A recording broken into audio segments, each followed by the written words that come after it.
Restaurant style কড়াই chicken আজ আমরা বাড়িতেই বানিয়ে ফেলবো, খুব সহজে এবং বাড়িতে থাকা স্বল্প উপকরণে। প্যানে তেল গরম করে ক্যাপসিকাম আর পেঁয়াজগুলো হালকা করে ভেজে আমি তুলে নেব। এবার কড়াইতে তেল গরম করে গোটা জিরে, শুকনো লঙ্কা আর গোটা গরম মশলা ফোড়ন দিয়ে তার মধ্যে পেঁয়াজ কুচি দিয়ে ভালো করে ভেজে নেব। তারপরে দেবো আদা রসুন বাটা আর দেবো হলো চিকেনের পিসগুলো, খুব ভালো করে চিকেনগুলোকে ভেজে নেব। তারপরে দেবো হলো দুটো টমেটো পেস্ট করা আর স্বাদ মতো নুন। আবার চিকেনটা ভালো করে কষানো হয়ে গেলে ধনে গুঁড়ো, হলুদ গুঁড়ো, লঙ্কা গুঁড়ো, কাশ্মীরি লঙ্কা গুঁড়ো দিয়ে খুব ভালো করে কষিয়ে নেব। এবার কড়াই চিকেনের মেন মশলা বানাবো। তার মধ্যে থাকবে শুকনো লঙ্কা, গোটা জিরে, গোটা ধনে, মৌরি আর হলো গোলমরিচ। শুকনো খোলায় ভেজে গুঁড়ো করে নেব। এবার এটাও কড়াইতে দিয়ে আবার ভালো করে কষিয়ে নেব।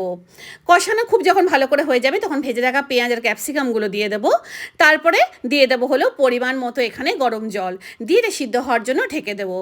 ঢাকনা খুলে এর মধ্যে ছড়িয়ে দেবো নামানোর ঠিক আগে কাসুরি মেথি। ধন্যবাদ।